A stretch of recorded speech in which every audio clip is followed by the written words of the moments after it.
너 오늘도 설거지 덜 했어? 시어머니의 날카로운 목소리가 아침 공기를 찢었던 그 순간부터 이야기를 시작해야 할 것 같습니다. 아니 잠깐. 그보다 더 앞선 기억부터 꺼내야겠습니다. 제가 이 집 며느리로 들어온 지 7년째 되던 어느 명절 아침의 일부터 말이죠. 새벽 4시였습니다. 알람도 울리기 전에 눈이 떠졌습니다. 몸이 먼저 기억하고 있었던 거죠. 명절 아침이면 시어머니가 방문을 두드리기 전에 일어나야 한다는 것을요. 저는 이불을 걷어차고 일어났습니다. 남편 재미는 코를 골며 자고 있었어요. 부럽더군요. 이렇게 명절 아침에도 푹 잘 수 있다는 게. 다락방처럼 좁은 우리 방에서 나와 1층 주방으로 내려갔습니다. 본체 2층에서 주무시는 시부모님과 달리 저희 부부는 별채 꼭대기 방을 쓰고 있었죠. 환기도 잘 되고 좋잖아. 시어머니 박순자의 말이었습니다. 사실 그 방은 여름엔 찜통, 겨울엔 냉동고였지만요. 부엌 불을 켜자 어제 설거지를 덜한 그릇들이 싱크대에 쌓여 있었습니다. 또 시작이네. 한숨이 절로 나왔지만 꾹 참았습니다. 저는 고무장갑을 끼고 설거지를 시작했습니다. 찬물에 손이 시려왔지만 온수를 틀면 시어머니가 또 잔소리하실 게 뻔했거든요. 가스비가 얼만데 펑펑 써대? 딱 30분 후였습니다. 닭. 주방 문이 열리더니 파마 머리에 화려한 실크 잠옷을 입은 시어머니가 들어왔습니다. 시계를 보는 신용을 하더니 혀를 찼어요. 벌써 5시네. 나영이 너 몇 시에 일어난 거야? 전 준비는 다 했고? 아직. 설거지부터 하고 있었어요. 설거지? 그거 어젯밤에 다 하라고 했잖아. 고아 출신이라 가르쳐준 것도 금방 까먹나? 입술을 깨물었습니다. 그래요? 저 이나영은 고아 출신입니다. 부모님 얼굴도 모르고 자랐죠. 하지만 그게 이렇게 매일 무시당해야 할 이유가 되나요? 대답은? 귀머거리야. 죄송합니다. 제가 깜빡했어요. 깜빡하긴. 원래 천한 애들은 버릇이 안 되어 있어서 그래. 우리 재민이가 너 같은 애 데려와서 내가 얼마나 고생인지 알아? 시어머니는 냉장고를 열어 우유를 꺼내 벌컥벌컥 마시더니 팩제 싱크대에 내팽개쳤습니다. 이것도 설거지해. 그리고 저는 3가지만 하면 돼. 김치전, 동태전, 육전. 알았지? 네. 목소리가 왜 그래? 기운 없게. 시집살이가 힘들어? 그럼 나가면 되지. 갈데도 없는 주제에. 칼을 쥔 손에 힘이 들어갔습니다. 맞아요. 저한텐 갈 곳이 없었습니다. 친정도 없고 의지할 사람도 없었죠. 그래서 참았습니다. 7년을 말이에요. 시어머니가 나간 뒤 혼자 남은 주방에서 저는 물을 썰기 시작했습니다. 눈물이 똑똑 떨어졌지만 손은 멈추지 않았어요. 오늘도 참자. 오늘만 참으면 돼. 항상 저는 스스로에게 이렇게 말했습니다. 오전 8시쯤 되자 시누이들이 도착했습니다. 첫째 시누이 지혜와 둘째 시누이 지민. 두 분 다 명품 핸드백을 들고 나타났죠. 엄마 우리 왔어요. 어머 이 좁쌀한 냄새 뭐야? 나영이 또 못 태웠어? 지혜가 코를 싸매며 말했습니다. 아니에요. 언니. 전 부치는 중이에요. 전? 벌써? 우리 일찍 왔나? 에이 나영아 우리 올 때까지 기다렸다가 부치지 그랬어. 우리도 거들어 줄 텐데. 지민이가 능글맞게 웃으며 소파에 털썩 앉았습니다. 거들어 준다고요? 지난 7년간 단 한 번도 설거지 한 번 도와준 적 없으면서요. 나영아 나 아메리카노 한 잔만. 얼음 많이 넣어서. 나는 카페라떼. 2유로. 저는 묵묵히 고개를 끄덕이고 커피를 내렸습니다. 그때 시아버지가 거실로 내려왔습니다. 신문을 펼쳐들고 소파에 앉으시더니 저를 보고는 턱짓을 했어요. 나영아 내 구두 좀 닦아놔. 오늘 성묘 가야 하니까. 네 아버님. 그리고 우리 복돌이 산책 시간 지났어. 데리고 나갔다 와. 복돌이는 시댁에서 키우는 시추였습니다. 네 맞아요. 저는 강아지 산책까지 시켰습니다. 며느리가요. 오전 10시. 전을 부치고 나무를 묻히고 고기를 굽고 설거지를 하고 개 산책까지 시키고 나니 다리가 후들거렸습니다. 거실에서는 시댁 식구들이 웃으며 TV를 보고 있었죠. 나영아 점심은 뭐 먹지? 냉면 시켜 먹을까? 시어머니가 물었습니다. 제가 국수라도 삶을까요? 국수? 에이 귀찮게. 그냥 배달시켜. 너도 먹을 거지? 너는 비빔냉면. 우린 물냉면. 제 취향을 물어본 게 아니었습니다. 그냥 저는 비빔냉면 먹는 사람이라고 단정 지은 거죠. 주문한 냉면이 도착하자 가족들은 식탁에 둘러 앉았습니다. 저만 빼고요. 나영아, 넌 부엌에서 먹어. 여기 자리 없잖아. 자리가 없는 게 아니었습니다. 제 자리를 만들어주지 않은 거죠. 저는 부엌 구석 낮은 의자에 앉아 냉면을 후루룩 먹었습니다. 맛이 있는지 없는지도 모르겠더군요. 괜찮아. 익숙해. 이게 내 자리니까. 스스로에게 되뇌었습니다. 그때였습니다. 똑똑똑. 현관문을 두드리는 소리가 들렸습니다. 누구야? 나영아, 문 좀 봐봐. 시어머니의 명령에 저는 황급히 일어나 현관문을 열었습니다. 그리고 그 순간 제 인생이 송두리째 바뀌기 시작했습니다. 문 앞에는 정장을 빼입은 중년 남성이 서 있었습니다. 세련된 인상에 각 잡힌 자세. 그리고 손에 들린 고급 서류 가방. 실례지만 이나영 씨 계십니까? 네, 제가 이나영인데요. 남자는 명함을 꺼내 제게 건넸습니다. JH그룹 회장 비서실 마이너스 김태석. JH그룹? 대한민국 10대 재벌에 드는 그 JH그룹? 손이 떨렸습니다. 뭐야? 누구야? 시어머니가 뒤에서 걸어 나왔습니다. 명함을 보더니 안색이 확 변하더군요. JH그룹? 뭐 무슨 일로? 개인적인 용건입니다. 이나영 씨와만 이야기하고 싶습니다. 비서 김태석은 정중하지만 단호하게 말했습니다. 아니, 여기 우리 집인데 무슨 용건인지는 알아야.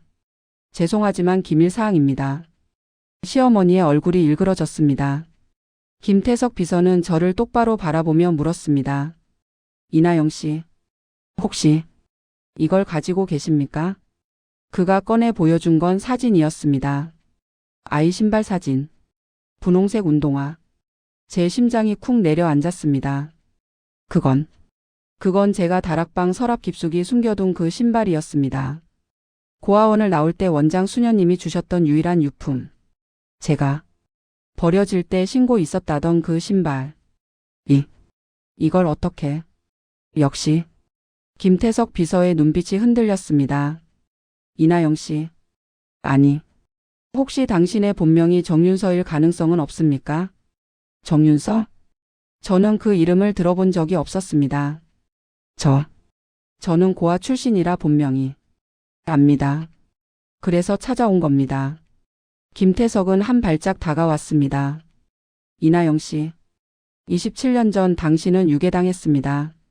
그리고 당신의 친부모님은 27년간 단 하루도 당신을 잊지 않고 찾아왔습니다. 세상이 빙글빙글 돌았습니다. 유괴? 친부모? 27년? 저한테 부모님이 있다고요? 네. 그리고 그분들이 당신을 만나고 싶어 하십니다. 김태석 비서는 또 다른 사진 한 장을 꺼냈습니다. 그 사진 속에는 품이 있는 중년 부부가 아기를 안고 웃고 있었습니다. 그리고 그 아기가 신고 있던 신발. 제가 가진 그 분홍 운동화와 똑같은 한 켤레. 이 아기가 접니까? 눈물이 왈칵 쏟아졌습니다. 뒤에서 시어머니의 날카로운 목소리가 들렸습니다. 말도 안 돼. 우리 며느리가 재벌 딸일 리 없어. 이건 사기야, 사기. 하지만 저는 그 소리가 들리지 않았습니다. 오직 한 가지 생각뿐이었습니다. 나한테 정말 부모님이 있었던 거야? 평생을 혼자라고 믿었던 제게 혈육이 있었다는 사실이 믿기지 않았습니다. 손이 떨렸습니다. 사진 속 아기의 얼굴을 손끝으로 조심스럽게 쓰다듬었습니다. 제가 이렇게 행복해 보였던 적이 있었다니. 저를 안고 있는 부모님의 얼굴도 환하게 웃고 있었습니다. 저를 저렇게 사랑하는 사람들이 있었다니. 이나영 씨, 아니 윤서 씨, 오늘 저녁 7시 저희 회장님 댁으로 와주시겠습니까? 부모님께서 기다리고 계십니다. 정말 제가 가도 되나요? 물론입니다. 당신은 그 집의 딸이니까요. 그 말 한마디에 27년간 쌓였던 무언가가 무너져 내렸습니다. 딸. 누군가의 딸. 저도 누군가의 소중한 딸이었다니. 그날 저녁 저는 JH그룹 본사 건물 앞에 서 있었습니다. 63층짜리 유리 건물이 하늘을 찌르듯 솟아 있었고 저는 그 앞에서 한없이 작아지는 기분이었습니다. 정말 들어가도 되는 걸까? 다리가 떨렸습니다. 김태석 비서가 차에서 내려 문을 열어줬습니다. 이쪽으로 오십시오. 회장님 댁은 건물 최상층 펜트하우스입니다. 엘리베이터를 타고 올라가는 내내 심장이 미칠 듯이 뛰었습니다. 딩. 문이 열렸습니다. 그리고 그 너머로 보이는 광경에 저는 숨이 멎었습니다. 천장부터 바닥까지 이어지는 통유리 너머로 서울 야경이 펼쳐져 있었고 샹들리에가 반짝이는 거실 한복판에 두 분이 서 계셨습니다. 품격 있는 정장을 입은 60대 남성. 우아한 드레스를 입은 50대 후반의 여성. 사진으로 봤던 제 친부모님이었습니다. 윤서야. 어머니라는 분이 떨리는 목소리로 제 이름을 불렀습니다. 아니, 제가 한 번도 들어본 적 없는 이름을. 어머니는 다가와 제 얼굴을 두 손으로 감싸 쥐었습니다. 따뜻했습니다. 우리 윤서. 정말 내가 맞구나. 엄마가 미안해. 엄마가 한눈판 사이에. 내가 이렇게 고생을. 여보 진정해요. 아이가 놀라잖소. 아버지라는 분이 어머니의 어깨를 감싸며 저를 바라봤습니다. 눈가가 붉게 충혈되어 있었습니다. 윤서야. 아빠다. 내가 기억 못하는 게 당연하지. 넌 그때 겨우 5살이었으니까. 5살. 고아원 원장 수녀님이 말씀하셨던 제 추정 나이와 일치했습니다. 정말. 제가 두 분의 딸이. 맞나요? 우리도 확신하고 싶어. 그래서 DNA 검사를 제안한 거야. 혹시 받아줄 수 있겠니? 어머니가 조심스럽게 물었습니다. 저는 고개를 끄덕였습니다. 일주일 후 결과가 나왔습니다. 김태석 비서가 제 앞에 봉투를 놓았습니다. 친자 확률 99.99%입니다. 이나영 씨. 아니 정윤서 씨. 축하드립니다. 99.99%. 거의 100%라는 뜻이었습니다. 저는 정말로 진짜로 JH그룹 회장 정태준과 전 피아니스트 윤미숙의 외동딸이었습니다. 눈물이 주르륵 흘러내렸습니다. 저도 부모님이 있었던 거예요? 그럼 넌 항상 있었어. 우리가 너를 못 찾았을 뿐이지. 아버지가 제 손을 꼭 잡았습니다. 윤서야. 이제 집으로 돌아오렴. 내가 있어야 할 곳은 여기야. 하지만 저는 망설였습니다. 시댁이 있어서요. 남편도 있고. 그 집안 사람들이 너한테 어떻게 했는지 다 조사했어. 아버지의 목소리가 차갑게 식었습니다. 하녀 취급 인격 모독 가족 식사 자리에서 배제. 그게 결혼 생활이냐? 여보 진정해요. 어머니가 아버지를 말렸지만 그녀의 눈빛도 차갑긴 마찬가지였습니다. 윤서야. 내가 원한다면 당장이라도 이혼 절차 밟아줄 수 있어. 변호사도 준비되어 있어. 아니에요. 저는 뭐라고 말해야 할지 몰랐습니다. 남편 재민이가 싫었나요? 아니요. 사랑했습니다. 시댁이 싫었나요?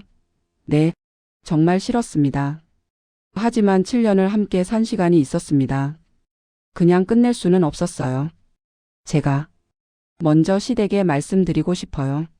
제 정체를 밝히고 그 다음에. 알았어. 내가 원하는 대로 하렴. 아버지는 한숨을 쉬며 고개를 끄덕였습니다. 대신 우리도 함께 가겠다. 내 뒤에 우리가 있다는 걸 보여줘야지. 며칠 후 시아버지 환갑잔치가 열렸습니다. 동네 식당을 빌려 친척들과 지인들을 초대한 자리였죠. 저는 새벽부터 일어나 음식 준비를 도왔습니다. 나영아 접시 닦고, 나영아 물 따르고, 나영아 저 테이블 정리해. 시어머니의 호출이 끊이질 않았습니다. 손님들이 하나둘 도착했습니다. 그리고 식사가 시작되었죠. 저는 주방과 홀을 오가며 서빙을 했습니다. 야 며느리, 여기 소주 떨어졌어. 아가씨 물 좀 더 주세요. 손님들은 제가 며느리인지도 모르고 하인 부르듯 소리쳤습니다. 시어머니는 웃으며 손님들께 말했습니다. 우리 며느리 고아 출신이라 좀 서툴러요. 양해 부탁드려요. 호. 얼굴이 화끈거렸습니다. 부끄러웠습니다. 화장실로 도망치듯 들어가 찬물로 얼굴을 씻었습니다. 조금만 참자. 오늘만 지나면. 그때 화장실 문이 열렸습니다. 신우이 지혜였습니다. 나영이 언니 괜찮아요? 엄마가 좀 심했죠? 괜찮아요. 괜찮긴요. 언니도 참 대단해요.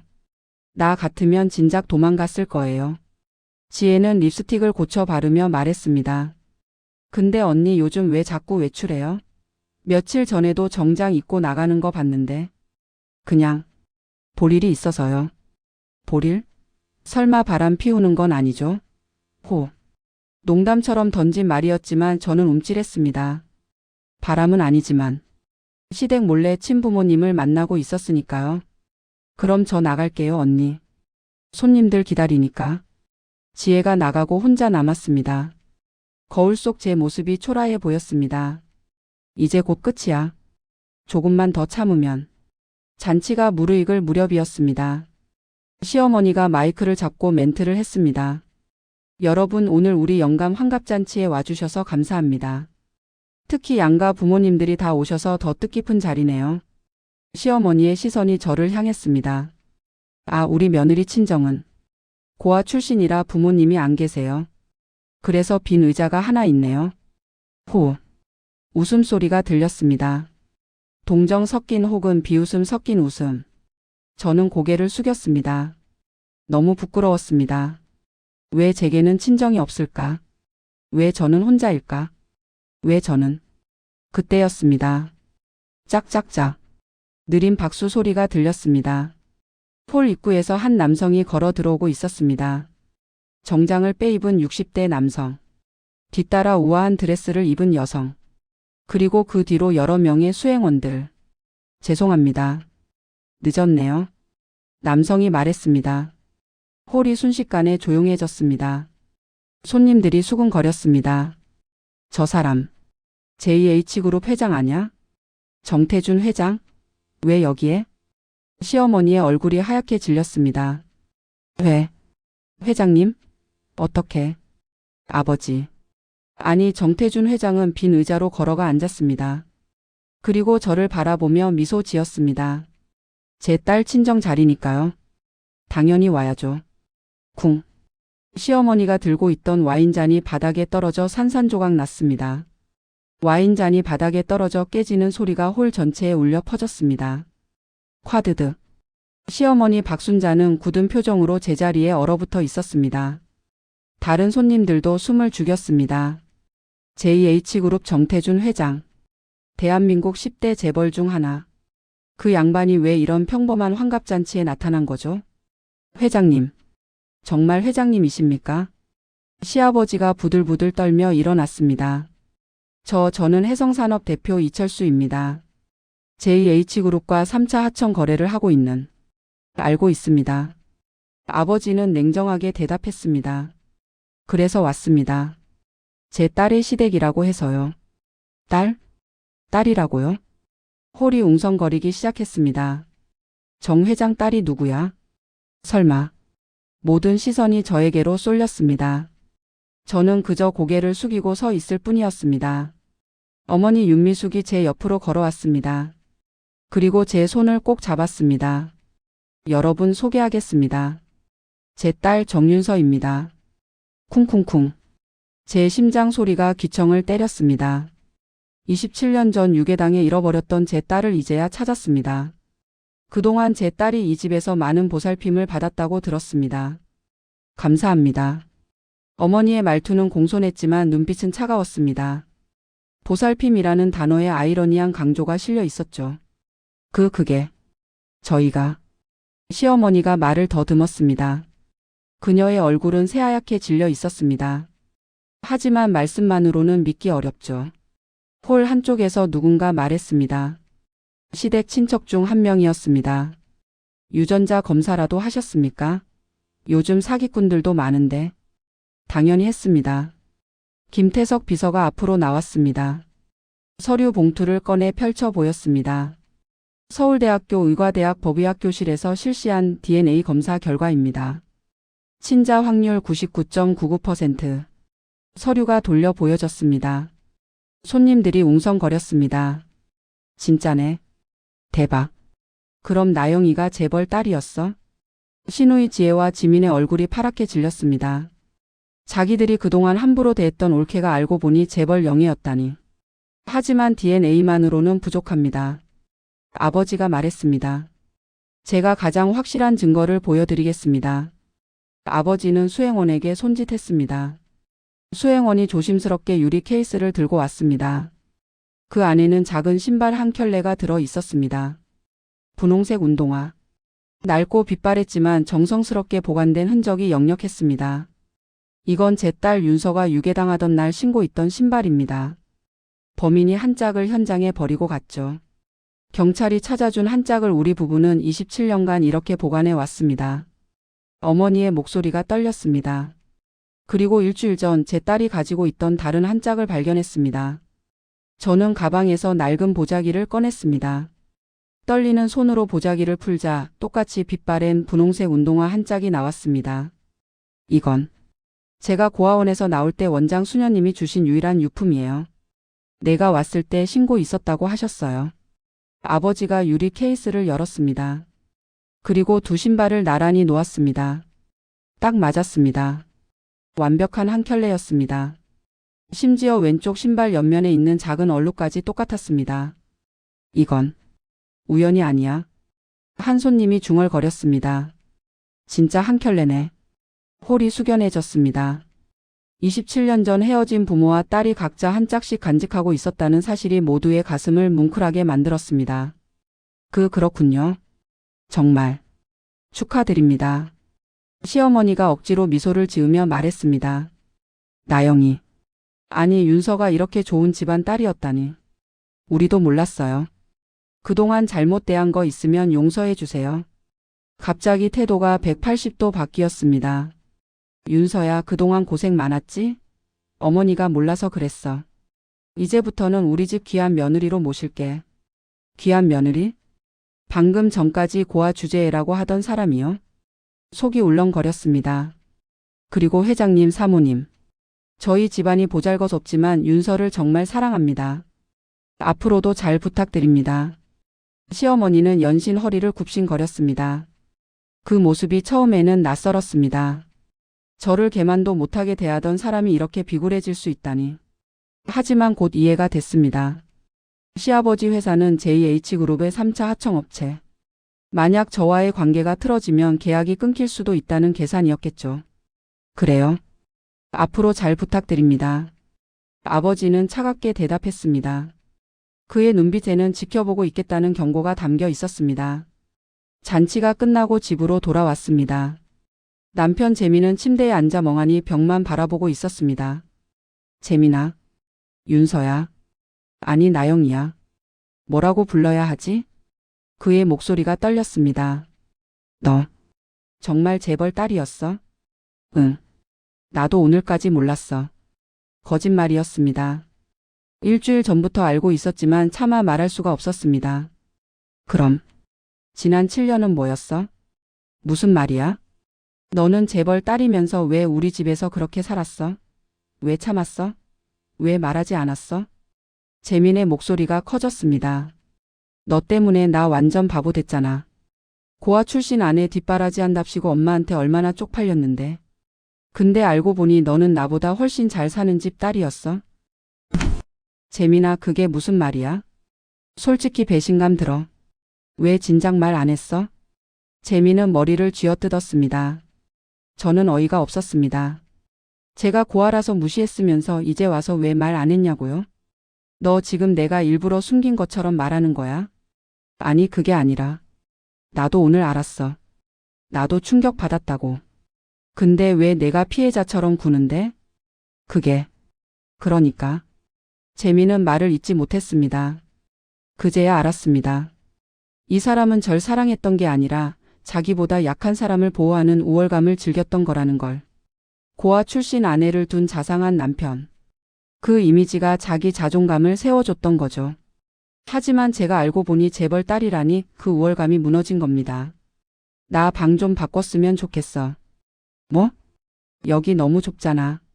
이제 내가 재벌 딸이니까 본체 2층 방 하나 쓰면 안 돼? 믿을 수가 없었습니다. 지난 7년간 이 좁은 방에서 같이 살았으면서 이제 와서 방 바꾸자고요? 재민아, 나 지금 엄청 실망스러워. 뭐가? 내가 뭘 잘못했는데? 아무것도 모르는구나. 저는 돌아서서 방을 나왔습니다. 뒤에서 재민이 뭐라고 소리쳤지만 듣고 싶지 않았습니다. 그날 밤 저는 다락방에서 분홍 운동화를 꺼내 보았습니다. 27년 동안 부모님이 한 짝을 간직했고 저도 한 짝을 간직했다는 사실이 신기했습니다. 혈육이라는 게 이런 걸까요? 서로 모르고 살았어도 같은 물건을 같은 마음으로 간직하는 것. 휴대폰이 울렸습니다. 어머니였습니다. 윤서야, 잘 들어갔니? 오늘 많이 놀랐지? 네, 엄마. 괜찮아요. 거짓말. 목소리 들으면 알아. 우리 딸 울었구나. 눈물이 또 났습니다. 윤서야, 내가 원하면 당장 이혼해도 돼. 아빠가 변호사 다 준비해뒀어. 그리고 넌 여기 와서 살면 돼. 내 방도 다 꾸며놨어. 엄마. 하지만 내가 남편을 사랑한다면 엄마는 기다릴 수 있어. 내 선택을 존중할게. 어머니의 따뜻한 목소리에 눈물이 멈추지 않았습니다. 엄마, 나 생각 좀 해볼게. 그래. 천천히 생각해. 엄마 아빠는 항상 내 편이야. 전화를 끊고 창밖을 바라봤습니다. 달빛이 조용히 방 안을 비추고 있었습니다. 나는 어떻게 해야 하지? 재민을 사랑했지만 오늘 본 그의 모습은 낯설었습니다. 시댁 식구들도 갑자기 태도가 변했습니다. 진심이 아니라 계산이었죠. 이대로 여기 남아야 할까? 그때 문이 벌컥 열렸습니다. 시어머니였습니다. 윤서야, 우리 얘기 좀 하자. 그녀의 얼굴에는 복잡한 감정이 뒤섞여 있었습니다. 시어머니 박순자가 방문을 닫고 저를 마주 봤습니다. 그녀의 얼굴에는 어색한 미소가 걸려 있었습니다. 윤서야, 아니 며느리, 우리 좀 솔직하게 얘기하자. 무슨 말씀이세요? 어머니가 그동안 좀 심했지? 처음 듣는 사과였습니다. 아니, 사과처럼 들리는 말이었습니다. 나도 몰랐어. 내가 그렇게 대단한 집안 딸인 줄. 진작 알았으면 이렇게 안 했지. 진작 알았으면 이렇게 안 했다고? 그 말의 의미가 가슴에 박혔습니다. 제가 고아라서 함부로 대했다는 뜻이잖아요. 어머님. 그럼 제가 고아였으면 그렇게 대해도 된다는 말씀이세요? 아, 그게 아니라. 어휴, 말이 잘못 나왔네. 시어머니는 손사래를 쳤습니다. 내 말은 이제부터 잘하면 되잖아. 응? 우리 이제부터 진짜 모녀처럼 지내자. 모녀처럼이라고요? 7년간 저를 하녀처럼 부린 사람이요? 윤서야, 내 친정 부모님한테 우리 칭찬 좀 해줘. 그동안 우리가 너 잘 대했다고. 알았지? 아, 이제야 본심이 나왔습니다. 어머니, 그게 너도 알잖아. 우리 회사가 JH그룹이랑 거래하는 거. 내 한마디면 계약이 날아갈 수도 있어. 시어머니의 목소리가 떨렸습니다. 제발. 우리 아버지가 평생 일군 회사야. 내 남편도 거기서 일하고. 회사 망하면 우리 가족 다 거리로 낳는 거라고. 눈물까지 글썽였습니다. 하지만 그 눈물이 진심인지 연기인지 구별할 수가 없었습니다. 윤서야, 제발. 엄마가 잘못했어. 용서해줘. 시어머니가 제 손을 잡았습니다. 차가웠습니다. 7년간 따뜻하게 잡아준 적 없던 손이었습니다. 생각해 볼게요. 생각? 뭘 생각해? 지금 당장 대답해. 갑자기 목소리가 날카로워졌습니다. 너 설마 우리 회사 망하게 할 생각 아니지? 그럼 너 남편도 실직자 되는 거야. 어머니, 목소리 좀 낮추세요. 목소리? 지금 내가 목소리가 문제야? 너 지금 우리 집안 인질로 잡고 협박하는 거 아냐? 눈빛이 변했습니다. 아까까지 애원하는 모습은 온데간데 없었습니다. 이봐, 윤서. 내가 재벌 딸이면 뭐 어때? 결혼은 했잖아. 법적으로 우리 집 며느리라고. 그리고 내가 만약 이혼하면? 넌 손해야. 재민이는 착한 애야. 다른 남자 만나봐. 내가 재벌 딸인 거 알면 다 재산 노리고 접근할 거라고. 시어머니는 제 어깨를 움켜쥐었습니다. 그러니까 착하게 여기서 살아. 알았지? 그리고 내 부모한테 우리 칭찬 좀 해놔. 계약 유지될 수 있게. 잠을 한숨도 못 잤습니다. 시어머니의 말이 머릿속을 맴돌았습니다. 계약 유지. 회사 망하면 내 남편도. 부엌으로 내려가니 시댁 식구들이 모여 있었습니다. 언니, 어서 와. 시누이 지혜가 환하게 웃으며 저를 맞았습니다. 어제까지만 해도 나영이라고 부르던 사람이 갑자기 언니라고요? 언니 여기 앉아. 내가 커피 탈게. 언니 토스트 먹을래? 내가 구워줄게. 지혜와 지민이 갑자기 친절해졌습니다.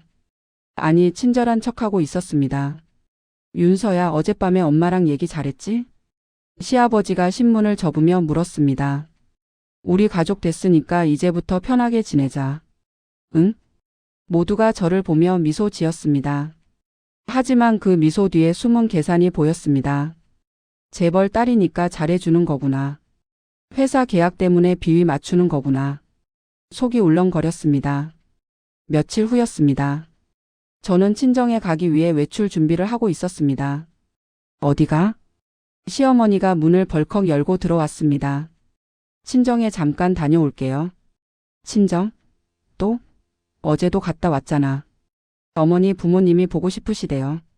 보고 싶으면 여기로 오시라고 해. 왜 내가 맨날 가? 시어머니는 팔짱을 끼고 문을 가로막았습니다.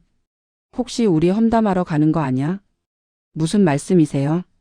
시집 와서 친정만 들락날락하는 며느리가 어딨어? 내가 아무리 재벌 딸이라도 예의는 지켜야지. 예? 7년간 저한테 예의 없이 굴던 사람이 예의를 말하다니. 어머니 비켜주세요. 안 돼. 오늘은 집에 있어.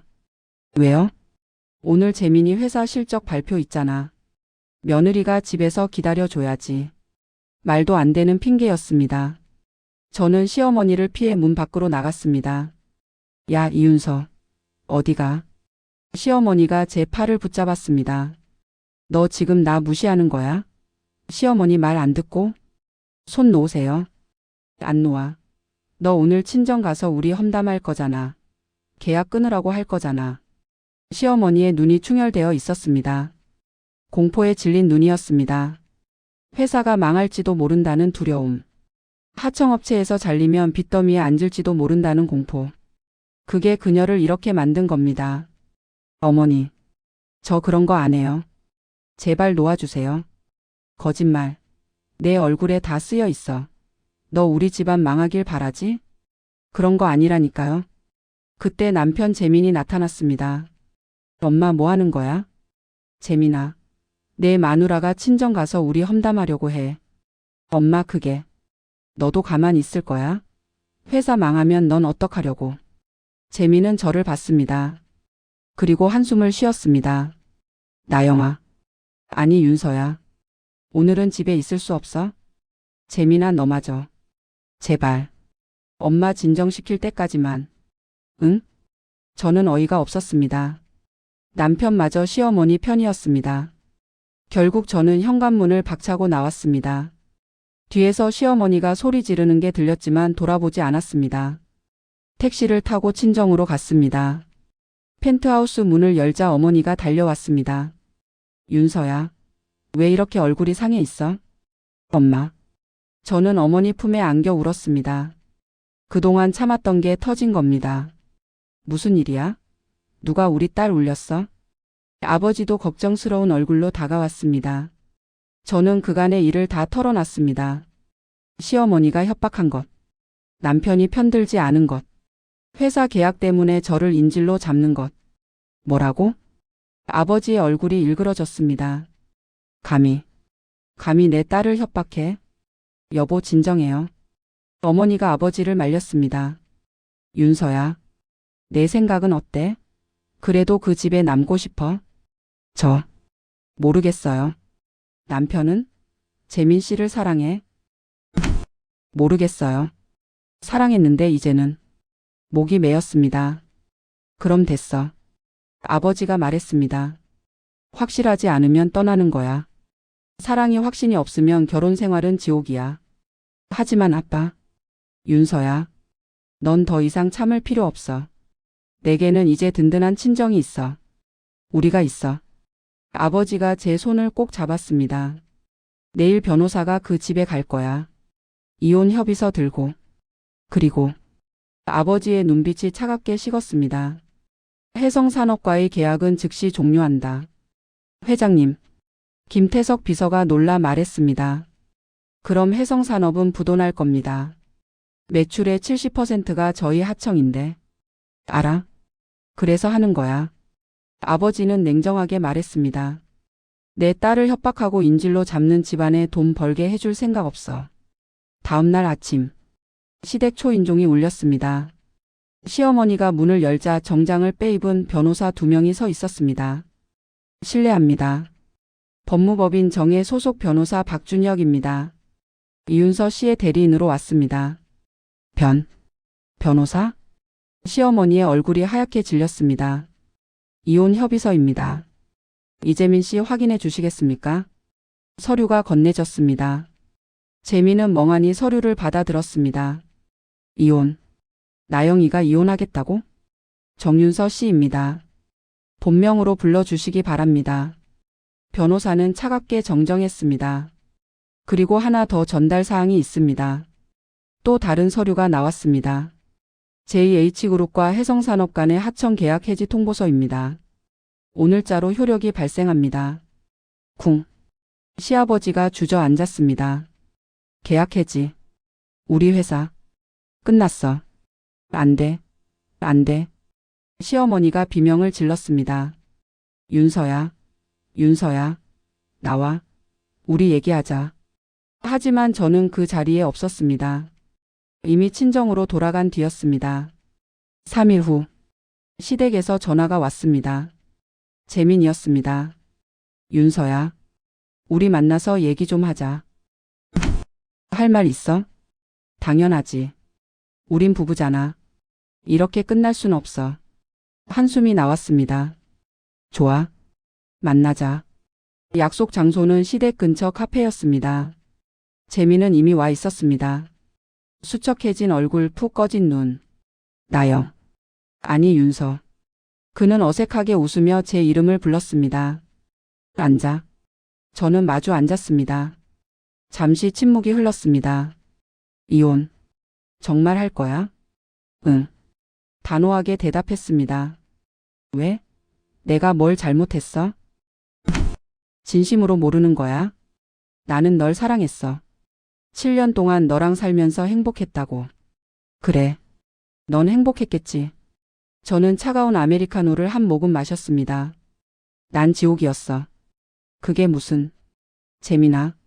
내 엄마가 나한테 어떻게 했는지 알아? 엄마는 좀 까칠하시긴 해도. 까칠한 게 아니야. 학대했어. 재민의 얼굴이 굳었습니다. 학대까지는 아니잖아. 좀 심부름 시키고 그런 거. 심부름? 저는 웃음이 나왔습니다. 새벽 4시에 일어나서 밤 12시까지 일했어. 명절에는 20명분 음식을 혼자 준비했어. 깨 산책까지 시켰어. 며느리가. 그건. 식구들은 식탁에서 먹는데 난 부엌 구석에서 먹었어. 명품 가방 사달라는 시누이들 심부름 뛰어다녔어. 내 엄마는 손님들 앞에서 고아 출신이라 버릇이 없다고 했어. 목소리가 떨렸습니다. 그 모든 걸 넌 보고도 모른 척했어. 나도. 힘들었어. 엄마랑 너 사이에서. 힘들었으면 나를 지켜줬어야지. 난 내 아내잖아. 미안해. 미안하다고 끝나는 게 아니야. 저는 가방에서 이혼 협의서를 꺼냈습니다. 여기 사인해. 윤서야. 제발. 한 번만 기회를 줘. 이제부터 잘할게. 엄마한테도 말할게. 이제 와서? 그래. 늦었어도 지금부터라도. 재민아. 저는 그의 눈을 똑바로 봤습니다. 솔직히 말해봐. 너 나 사랑했어? 당연하지. 거짓말. 재민이 움찔했습니다. 너는 고아 출신 아내를 둔 착한 남편이라는 이미지가 좋았던 거야. 약한 나를 보호한다는 우월감이 좋았던 거지. 그게 아니라 내가 재벌 딸로 밝혀지고 나서 내 태도 봤어. 배신감 느낀다고 했잖아. 왜 진작 말 안 했냐고. 그건 그때 당황해서. 당황이 아니야. 본심이었어. 저는 일어섰습니다. 우린 여기까지야. 7년 고마웠어. 그리고 마지막으로 한마디를 남겼습니다. 다음 사람은 가난해도 고아 출신이어도 있는 그대로 사랑해줘. 그게 진짜 사랑이니까. 카페를 나와 차에 타니 김태석 비서가 보고를 했습니다. 윤서 씨, 해성산업 상황 보고 드립니다. 어떻게 됐어요? JH그룹 계약 종료 후 연쇄 파산이 시작됐습니다. 다른 거래처들도 계약을 해지했고 현재 직원 70%가 해고 통보를 받았습니다. 시아버지는요? 이철수 대표는 회사를 정리하고 개인 파산 신청을 준비 중입니다. 집도 곧 경매에 넘어갈 예정입니다. 숨이 막혔습니다. 제가 한 거였습니다. 물론 직접적으로 한 건 아니지만 제가 친정에 돌아가면서 모든 게 무너진 거였습니다. 시어머니는요? 박순자 씨는 친정으로 돌아갔습니다. 이재민 씨는 월세방을 알아보고 있고요. 가슴이 먹먹했습니다. 이게 내가 원했던 결말일까? 친정 펜트하우스로 돌아왔습니다. 어머니가 따뜻한 차를 내왔습니다. 윤서야, 많이 힘들었지? 엄마, 내가 너무 잔인한 걸까? 왜? 시댁이 완전히 망했어. 다 내 때문에. 아니야. 아버지가 말했습니다. 해성산업이 망한 건 내 탓이 아니야. 원래 부실 경영이었어. JH그룹 하청만 믿고 방만하게 운영했지. 하지만 그리고 내가 떠난 건 당연한 선택이야. 학대당하면서까지 그 집에 있을 필요 없어. 어머니가 제 손을 잡았습니다. 윤서야, 넌 잘못한 거 없어. 내 행복을 선택한 것뿐이야. 행복. 그 단어가 낯설었습니다. 지난 7년간 한 번도 느껴본 적 없는 감정이었으니까요. 그래. 행복. 이제부터 넌 행복할 자격이 있어. 아버지가 서재에서 뭔가를 가지고 왔습니다. 낡은 앨범이었습니다. 이거 봐. 내가 어렸을 때 사진들이야. 앨범을 펼치자 행복한 가족 사진들이 가득했습니다. 돌잔치, 생일 파티, 가족 여행. 모든 사진 속에서 저는 환하게 웃고 있었습니다. 넌 원래 이렇게 밝은 아이였어. 항상 웃고 노래하고 춤추고. 어머니의 눈가가 젖었습니다. 그런 내가 어두운 얼굴로 하루하루 참으며 살았다는 게. 엄마는 너무 가슴 아파. 엄마, 이제 다시 웃어줄래? 우리 윤서의 밝은 모습을 보고 싶어. 저도 모르게 눈물이 났습니다. 7년간 참았던 눈물이 터졌습니다. 엄마, 아빠, 나 정말 힘들었어. 알아? 다 알아? 매일 무시당하고 함부로 대해지고 투명인간 취급받았어.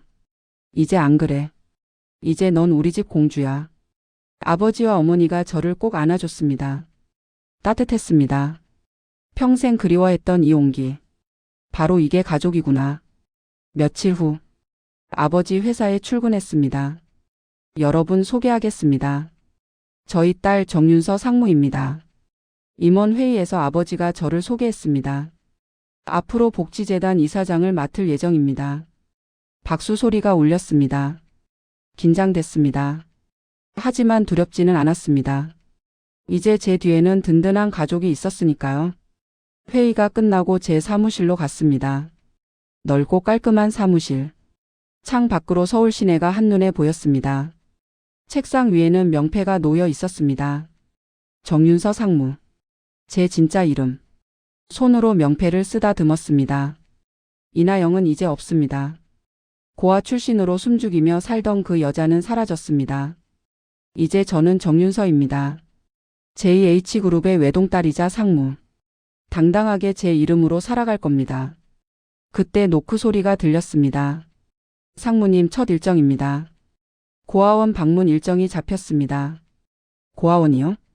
네, 희망 고아원입니다. 상무님이 잘하신 곳이라고 들었습니다. 가슴이 뭉클했습니다. 제가 자란 곳, 친구들이 있던 곳. 알겠습니다. 준비하죠. 희망 고아원. 현관문을 열고 들어서니 익숙한 냄새가 났습니다. 윤서야. 정말 윤서 맞니? 원장 수녀님이 달려왔습니다. 수녀님을 꼭 안았습니다. 세상에. 우리 윤서가 이렇게 훌륭하게 컸다니. 부모님을 찾았다면서? 네, 감사하게도. 정말 기적이구나. 신께서 내 기도를 들어주셨어. 수녀님은 눈물을 훔쳤습니다. 고아원 아이들이 우르르 몰려왔습니다. 누나 누구예요? 예쁘다. 누나 저한테도 분홍 신발 사주세요. 아이들의 맑은 눈을 보니 가슴이 뭉클했습니다. 저도 저랬겠죠. 부모님을 그리워하며 작은 선물에도 행복해하며. 애들아, 누나가 선물 준비해 왔어. 짐을 풀었습니다. 신발, 옷, 장난감, 책. 트럭 가득 실어온 선물들이었습니다. 와, 진짜예요? 우리 거예요? 아이들의 환호성이 터졌습니다. 그 모습을 보며 저는 결심했습니다. 이 아이들이 저처럼 오랜 세월 부모를 찾아 헤매지 않게 도와줘야겠다. 그리고 설령 부모를 못 찾더라도 당당하게 살 수 있게 지원해줘야겠다. 고아원을 나서는데 한 여자아이가 제 옷을 잡아당겼습니다. 5살쯤 돼 보이는 아이였습니다. 누나. 응? 뭐야? 이거. 누나 거 아니에요? 아이가 내민 건 작은 신발 한 짝이었습니다. 분홍색 운동화. 심장이 쿵 내려앉았습니다. 제가 가지고 있던 것과 똑같은 신발. 이거. 어디서 났어? 창고에 있었어요.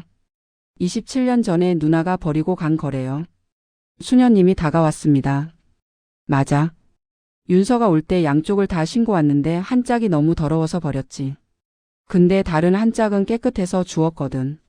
그럼 이건 제가 유괴당할 때 잃어버렸던 그 신발.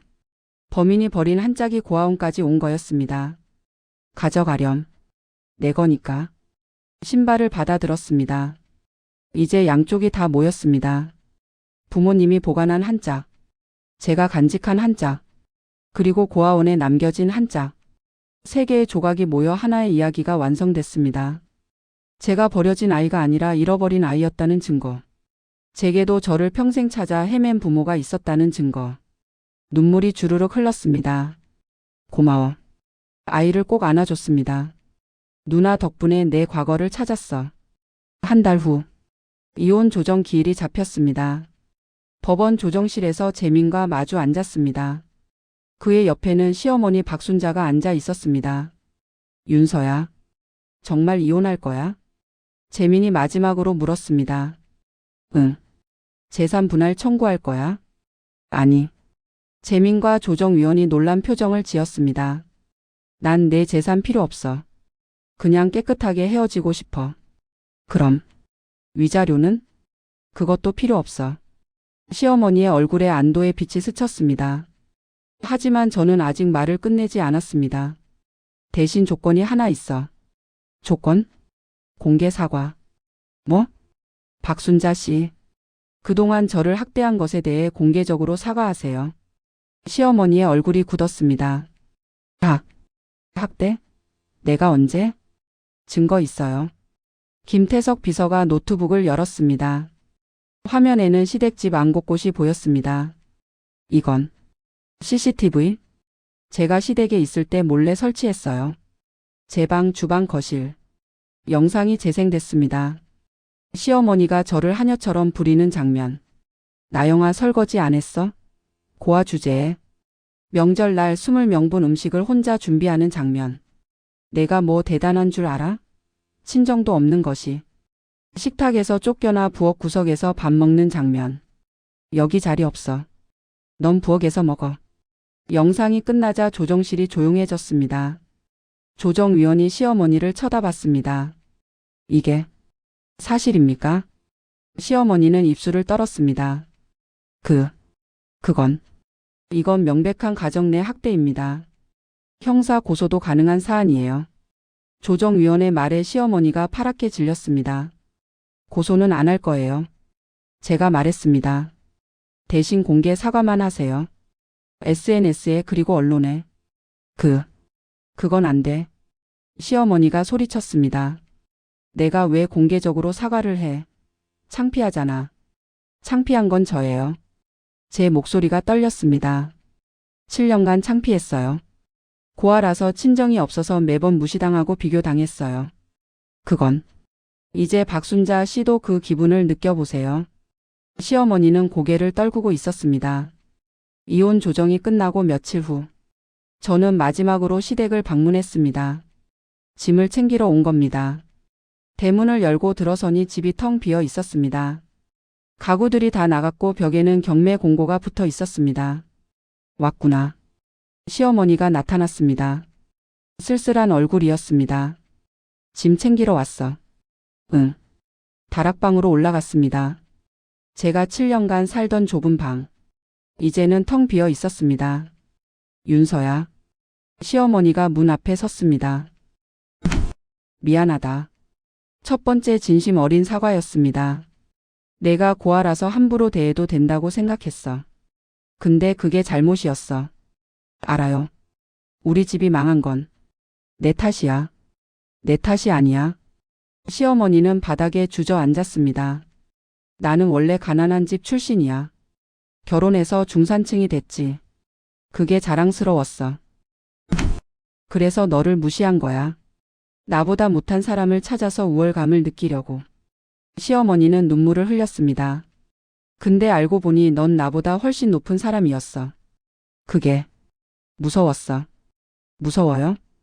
응. 내가 복수할까봐. 우리 집안 망하게 할까봐. 시어머니는 고개를 들었습니다. 그래서 필사적으로 막으려 했어.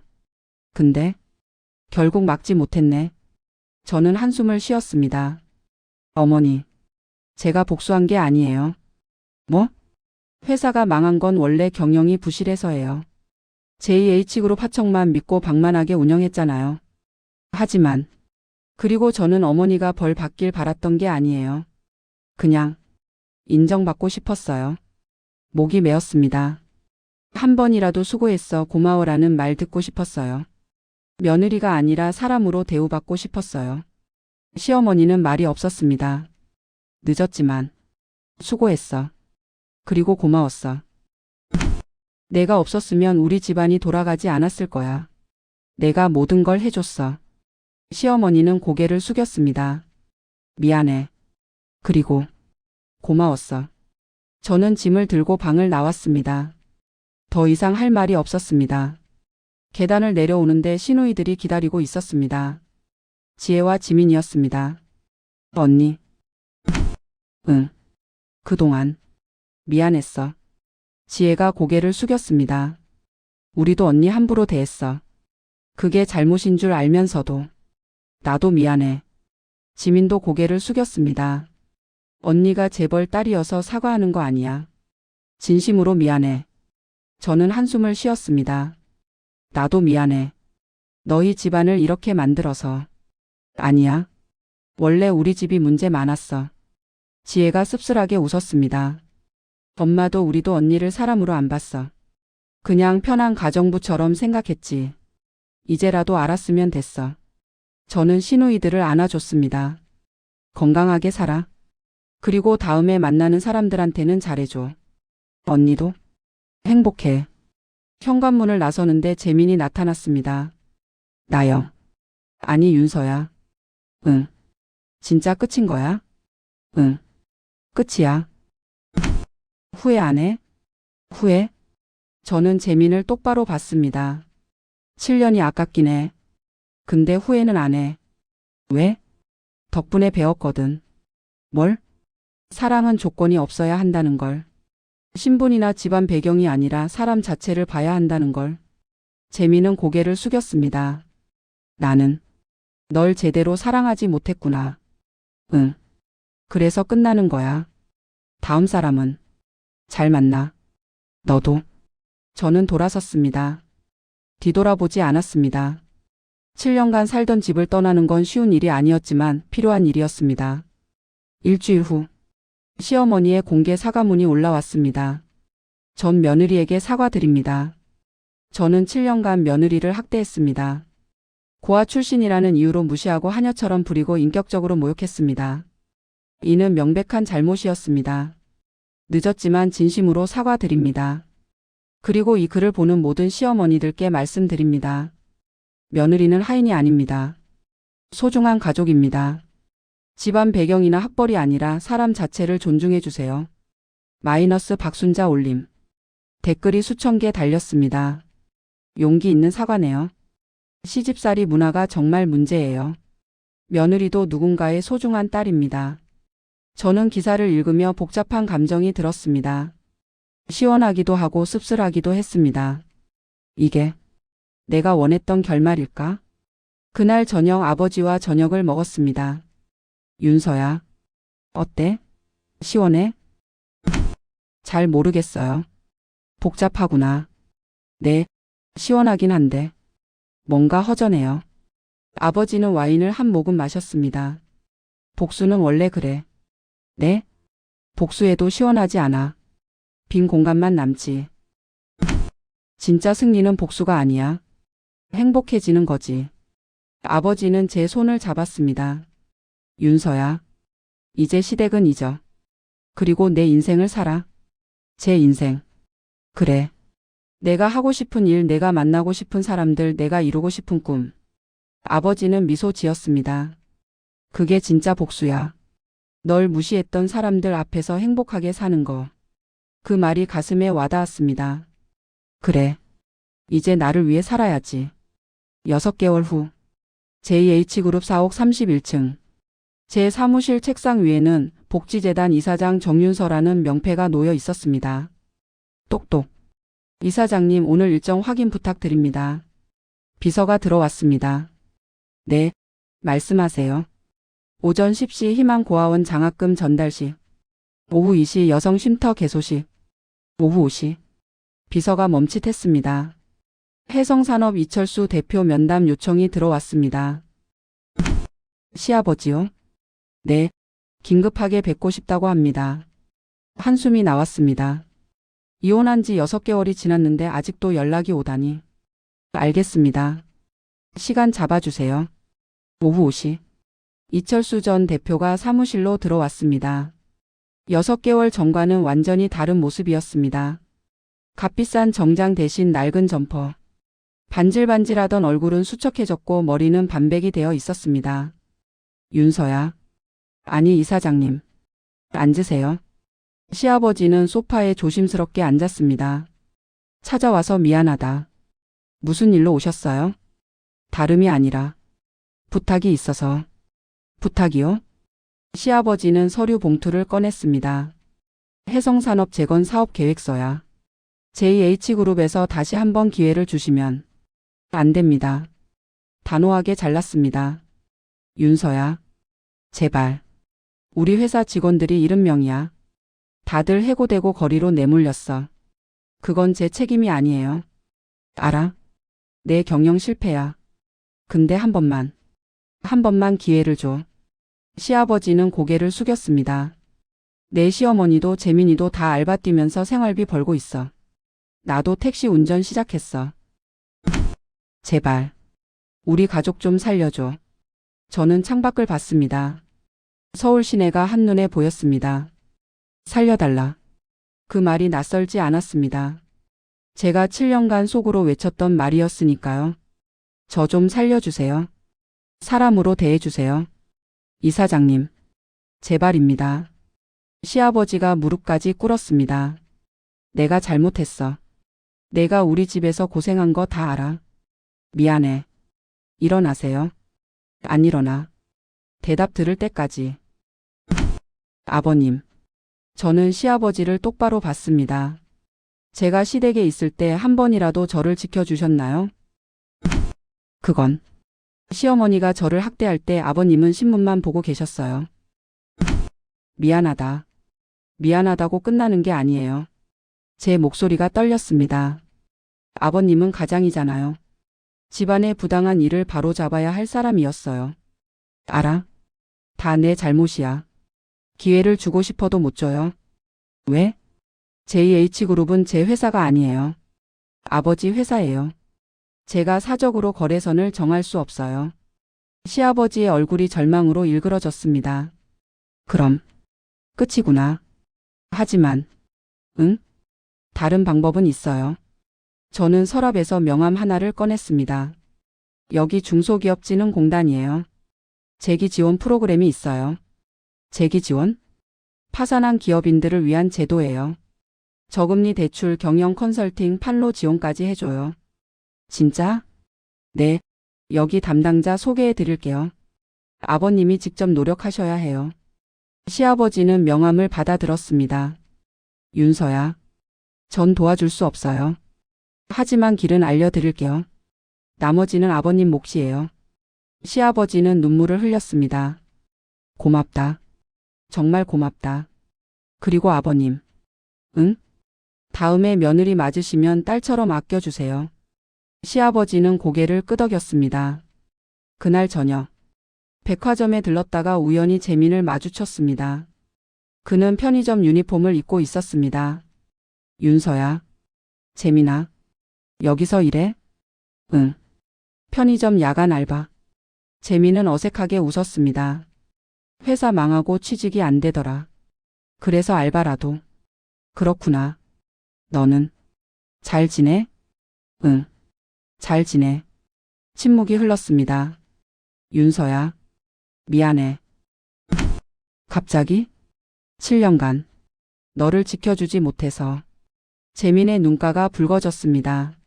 엄마가 너한테 심하게 할 때도 난 모른 척했어. 편한 게 좋았으니까. 알아? 이제야 알겠어. 내가 너를 사랑한 게 아니라 우월감을 느꼈던 거였어. 재민은 고개를 숙였습니다. 고아 출신 아내를 둔 착한 남편. 그 이미지가 좋았던 거야.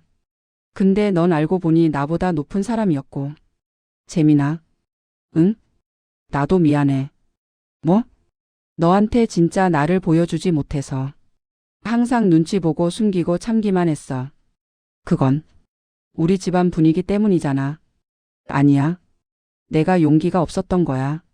저는 재민을 봤습니다. 고아라는 게 부끄러워서 친정이 없다는 게 창피해서 있는 그대로 당당하지 못했어. 윤서야. 이제는 당당해졌어. 나는 정윤서야. JH그룹의 딸이고 복지재단 이사장이야. 재민은 미소 지었습니다. 그래. 넌 항상 빛나는 사람이었어. 너도 잘 살아. 그리고 응? 다음에 만나는 사람한테는 진짜 사랑 주길 바라. 너도. 우리는 악수를 나눴습니다. 7년의 결혼 생활이 이렇게 끝났습니다. 미련은 없었습니다. 일주일 후 시어머니로부터 문자가 왔습니다. 윤서야. 한 번만 만나자. 제대로 사과하고 싶다. 저는 카페에서 시어머니를 만났습니다. 6개월 전의 화려한 모습은 온데간데 없었습니다. 소박한 옷차림, 화장기 없는 얼굴. 윤서야. 와줘서 고마워. 무슨 일이세요? 시어머니는 봉투 하나를 꺼냈습니다. 이거. 내가 시댁에 있을 때 모아뒀던 월급이야. 월급이요? 사실 너한테 월급 줬어야 했는데. 안 줬잖아. 그래서 지금이라도 계산해서 줄게. 봉투를 열어보니 수표가 들어 있었습니다. 500만 원. 이게 7년치 계산하면 더 많은데. 지금 이게 전부야. 일단 이거라도 받아줘. 필요 없어요. 윤서야. 전 돈이 필요해서 일한 게 아니에요. 인정받고 싶어서 일했어요. 시어머니는 고개를 숙였습니다. 알아. 내 말이 맞아. 윤서야. 나 많이 변했어. 네? 망하고 나니까 보이더라. 내가 얼마나 오만했는지 얼마나 못된 사람이었는지. 시어머니는 눈물을 흘렸습니다. 이제 나도 알바 뛰면서 살아. 식당에서 설거지하고 청소하고. 그러면서 느꼈어. 아, 윤서가 7년간 이런 기분이었구나. 무시당하고 함부로 대해지고. 시어머니는 제 손을 잡았습니다. 미안해. 진심으로 미안해. 내가 용서 안 해줘도 괜찮아. 난 그냥 사과하고 싶었어. 저는 한참을 시어머니를 봤습니다. 진심이었습니다. 가식이 아니라 정말로 뉘우치고 있었습니다. 어머니. 응? 저도 미안해요. 응? 어머니 집안을 망하게 해서요. 비록 제 잘못은 아니지만 결과적으로 그렇게 됐으니까. 아니야. 그건 내 탓이 아니야. 시어머니는 고개를 저었습니다. 우리가 자초한 일이야. 널 함부로 대한 대가지. 그래도 마음이 편하진 않아요. 윤서야. 시어머니는 미소 지었습니다. 넌 너무 착해. 그게 내 장점이자 단점이야. 이제는 너를 위해 살아. 알았지? 네. 어머니도 건강하세요. 우리는 포옹했습니다. 7년간 한 번도 해본 적 없는 포옹이었습니다. 다음 날 JH그룹 본사에서 기자회견이 열렸습니다. 주제는 복지재단 확대 운영 계획. 하지만 기자들의 질문은 다른 데 있었습니다. 이사장님, 전 시댁과 화해하셨습니까? 해성산업 파산에 대해 책임감을 느끼십니까? 시집살이 학대 피해자로서 하고 싶은 말씀은? 저는 침착하게 대답했습니다. 전 시댁과 화해했습니다. 그분들도 많이 뉘우치고 계세요. 해성산업 파산에 대해서는요? 제 잘못은 아닙니다. 하지만 간접적인 영향이 있었던 건 사실이죠. 그래서 앞으로 중소기업 재기 지원 프로그램을 확대할 예정입니다. 시집살이 학대 피해자들에게 한 말씀 부탁드립니다. 저는 카메라를 똑바로 봤습니다. 당신은 혼자가 아닙니다. 참지 마세요. 도움을 요청하세요. 하지만 친정이 없는 분들은. 그래서 제가 있습니다. 마이크를 꼭 잡았습니다. JH복지재단에서 여성 독립 지원 프로그램을 시작합니다. 법률 지원, 주거 지원, 취업 지원까지 모든 걸 도와드릴 겁니다. 플래시가 터졌습니다. 본인의 경험을 바탕으로 하신 건가요? 네. 제가 7년간 겪었던 고통을 다른 사람은 겪지 않았으면 좋겠습니다. 박수 소리가 터져 나왔습니다. 기자회견이 끝나고 아버지가 다가왔습니다. 잘했어, 딸. 감사합니다, 아빠. 이제 진짜 시작이다. 우리 윤서의 인생이. 아버지는 제 어깨를 두드렸습니다. 가자. 엄마가 저녁 준비해 놨어. 네. 저는 아버지와 함께 회사를 나섰습니다. 저녁 하늘이 아름다웠습니다. 1년 후. 창밖으로 봄볕이 쏟아지고 있었습니다. 저는 JH그룹 회장실 앞에 서 있었습니다. 들어오세요. 문을 열고 들어가니 아버지가 미소를 지으며 맞아 주었습니다. 윤서야. 앉아. 무슨 일이세요, 아빠? 아버지는 서류 하나를 건넸습니다. 정윤서 부회장 임명장. 이게. 축하한다, 딸. 이제 넌 JH그룹 부회장이야. 눈물이 핑 돌았습니다. 아빠. 넌 충분히 자격이 있어. 복지재단 운영하면서 보여준 리더십 그리고 약자를 돕는 마음. 그게 진짜 경영자의 자질이야. 아버지는 제 어깨를 토닥였습니다. 이제 내 시대야. 아빠는 천천히 물러날 거고 넌 이 회사를 이끌게 될 거야. 제가 잘할 수 있을까요? 당연하지. 넌 7년의 시집살이도 이겨냈잖아. 그보다 어려운 일이 어디 있겠어? 맞는 말이었습니다. 그 지옥 같은 시간을 버텼던 제가 못할 일은 없었습니다. 그날 오후. 복지재단 개소 1주년 기념식이 열렸습니다. 강당에는 수백 명의 사람들이 모여 있었습니다. 가정폭력 피해 여성들, 고아원 출신 청년들, 재기에 성공한 중소기업인들, 모두 지난 1년간 제가 도왔던 분들이었습니다. 이사장님 말씀 부탁드립니다. 사회자가 마이크를 건넸습니다. 저는 단상에 올라 객석을 바라봤습니다. 안녕하세요. JH복지재단 이사장 정윤서입니다. 박수 소리가 울려 퍼졌습니다. 1년 전 오늘 저는 이 자리에 서서 약속했습니다. 여러분을 돕겠다고. 그리고 1년이 지난 지금 200명의 여성이 가정폭력에서 벗어나 독립했습니다. 300명의 고아원 출신 청년이 장학금을 받고 대학에 진학했습니다. 50개의 파산 기업이 재기 지원을 받아 다시 일어섰습니다. 이건 제 공이 아닙니다. 여러분이 포기하지 않았기 때문입니다. 저는 객석을 천천히 둘러봤습니다. 여러분, 저도 여러분과 같았습니다. 7년간 시집살이로 고통받았습니다. 고아 출신이라고 무시당했습니다. 사람 취급도 못 받았습니다. 객석이 조용해졌습니다. 그때 저는 생각했습니다. 차라리 죽는 게 낫지 않을까? 하지만 포기하지 않았습니다. 그리고 기적이 일어났습니다. 저는 미소 지었습니다. 제게 부모님이 나타났습니다. 재벌가 딸이라는 사실을 알게 됐습니다. 와. 하지만 진짜 기적은 그게 아니었습니다. 진짜 기적은 목이 메었습니다. 제가 다시 웃을 수 있게 된 거였습니다. 눈물이 흘렀습니다. 여러분도 웃을 수 있습니다. 다시 행복해질 수 있습니다. 포기하지 마세요. 도움을 요청하세요. 그리고 마지막으로 힘주어 말했습니다. 당당하게 사세요. 여러분은 그럴 자격이 있습니다. 강당이 기립박수로 물결쳤습니다. 행사가 끝나고 로비에서 낯익은 얼굴을 봤습니다. 재민이었습니다. 그리고 그 옆에는 시어머니, 시아버지, 시누이들이 서 있었습니다. 윤서야. 재민이 다가왔습니다. 여기는 무슨 일이야? 초대받아서 왔어. 익명 후원자 자격으로. 익명 후원자? 시아버지가 앞으로 나왔습니다. 윤서야. 우리가 매달 50만 원씩 후원하고 있었어. 네? 많지 않은 돈이지만 우리가 할 수 있는 최선이었어. 시아버지는 미소 지었습니다. 내 덕분에 회사 재건했어. 아직 작지만 직원 10명 데리고 다시 시작했지. 정말요? 응. 중소기업진흥공단 프로그램 덕분이야. 내가 알려준 그거. 시어머니도 다가왔습니다. 윤서야. 나도 이제 식당에서 일해. 설거지부터 시작해서 지금은 주방 보조까지 올라갔어. 대단하세요. 아니야. 당연한 거지. 내가 7년간 했던 거잖아. 시어머니는 제 손을 잡았습니다. 그때 내 마음을 이제 알 것 같아. 힘들지? 네. 그래도 버텨줘서 고마워. 덕분에 우리가 변할 수 있었어.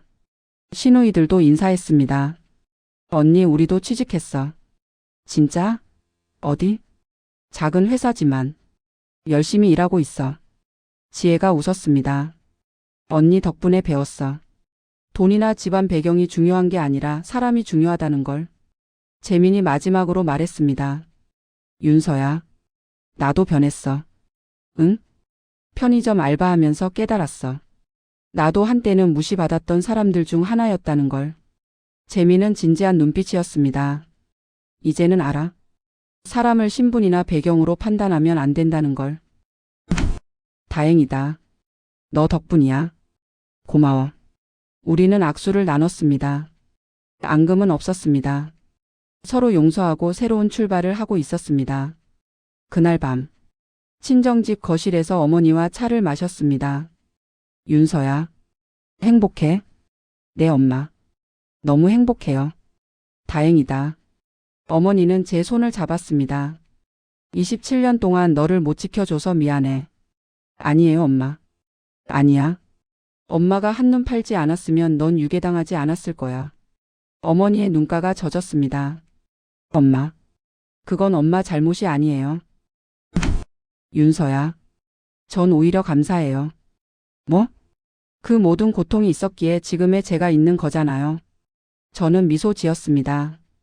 만약 제가 재벌 딸로만 자랐다면 약자들의 고통을 몰랐을 거예요. 시집살이 7년이 저를 단단하게 만들었어요. 그래서 지금 더 많은 사람을 도울 수 있어요. 어머니는 눈물을 흘렸습니다. 우리 딸. 정말 컸구나. 네, 엄마. 저 이제 어른이에요. 우리는 포옹했습니다. 따뜻했습니다. 2년 후. 저는 결혼식장에 서 있었습니다. 웨딩드레스를 입은 저를 거울로 봤습니다. 행복한 얼굴이었습니다. 신부님 준비되셨습니까? 네. 문이 열렸습니다. 아버지가 팔을 내밀었습니다. 가자, 딸. 내 신랑이 기다려. 네, 아빠. 버진 로드를 걸었습니다. 양쪽에는 하객들이 가득했습니다. 재단에서 도왔던 분들, 고아원 아이들, 회사 임직원들, 그리고 재민과 시댁 식구들도 보였습니다. 모두 축하해주고 있었습니다. 재단 끝에는 신랑이 서 있었습니다. 의사 선생님. 제가 재단 일하면서 만난 무료 진료 봉사를 하는 따뜻한 사람. 그는 저를 있는 그대로 사랑해줬습니다. 재벌 딸이어서가 아니라 정윤서라는 사람 자체를 사랑해줬습니다. 사랑합니다. 그가 속삭였습니다. 저도요. 저도 속삭였습니다. 주례가 말했습니다. 신랑 신부는 서로 사랑하고 존중하며 평생을 함께 하시겠습니까? 네. 우리는 동시에 대답했습니다. 박수 소리가 터져 나왔습니다. 결혼식이 끝나고 5년 후 저는 JH그룹 회장이 되어 있었습니다. 아버지는 은퇴하시고 어머니와 함께 세계 여행 중이셨습니다. 제 옆에는 3살 된 딸이 뛰어놀고 있었습니다. 엄마, 저 신발 예쁘지? 딸이 보여준 건 분홍색 운동화였습니다. 제가 어렸을 때 신었던 그 신발을 본떠 만든 거였습니다. 그럼, 우리 공주 최고로 예쁘지? 히. 남편이 다가와 딸을 안아 올렸습니다. 여보, 오늘 고아원 방문 일정 있지? 응. 같이 갈래? 당연하지. 우리 가족 다 같이. 우리는 차에 올라탔습니다. 창밖으로 서울 풍경이 스쳐 지나갔습니다. 문득 7년 전 그 비 오던 날이 생각났습니다. 시어머니에게 쫓겨나 거리를 헤맬 때 차라리 죽는 게 낫지 않을까 생각했던 그날. 하지만 저는 포기하지 않았습니다. 그리고 지금 제 옆에는 사랑하는 남편과 딸이 있었습니다. 뒤에는 든든한 부모님이 계셨습니다. 그리고 제가 도울 수 있는 수많은 사람들이 있었습니다. 포기하지 않길 잘했어. 창밖 하늘이 눈부시게 파랬습니다. 고아원에 도착했습니다. 아이들이 우르르 달려왔습니다. 이사장님, 회장님, 안녕하세요. 저는 아이들을 안아주었습니다. 한 아이가 물었습니다. 회장님도 원래 여기 살았어요? 응, 그랬어. 그럼 부모님은요? 27년 만에 찾았어.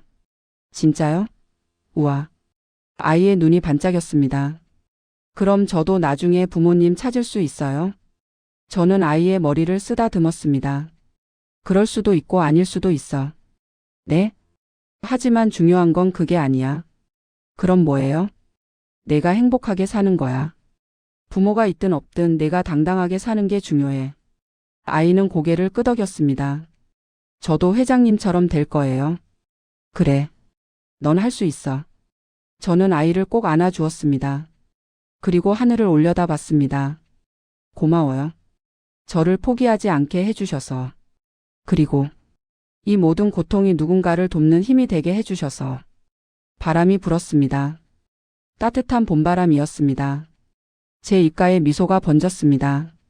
진짜 행복은 복수가 아니라 용서. 증오가 아니라 사랑. 무너뜨리는 게 아니라 일으켜 세우는 것. 그것이 제가 배운 인생의 교훈이었습니다. 진정한 승리는 남을 무너뜨리는 게 아니라 스스로 일어서는 것입니다.